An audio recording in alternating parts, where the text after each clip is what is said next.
Coming up on 5:30, we start with breaking overnight news out of Chesapeake, where police are investigating an officer-involved shooting. Investigators say officers shot an armed man around 11 last night on Hawthorne Drive near Indian River Road. 10 on your side's Rico Bush was on the scene throughout the overnight hours. Rico, what have you learned from police?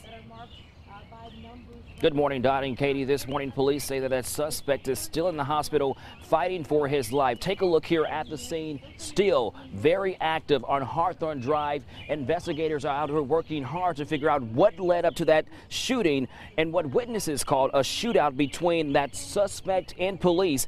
Investigators tell me around 11 last night, police tried to serve an emergency custody order at a home on Hawthorne Drive near Cornick Avenue.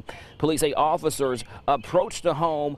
A man fired at police. Officers then returned fire, hitting that suspect. Paramedics rushed him to the hospital with critical injuries.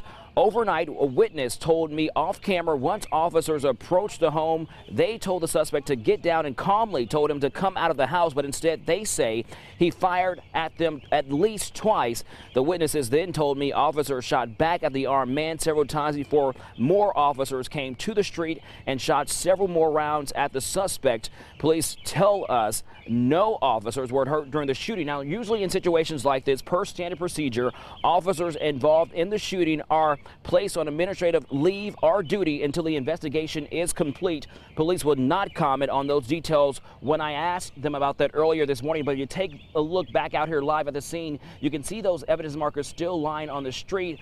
Police are going right now door to door to try to talk to some witnesses to figure out if they can get any more information about this shooting. The investigation is still in its early stages, but we are working to get some questions answered from police. We have asked police if there is any footage of the shooting, and we're working to find out how many shots both the police and that suspect fire at each other. Of course, once we get more details, we'll be sure to keep you posted. We are keeping in contact with the police to try to get more details about this officer-involved shooting, and we'll continue to gather those details for you and have more for you in 30 minutes. But for now, that's the latest here in Chesapeake. I'm Rico Bush, 10 on your side.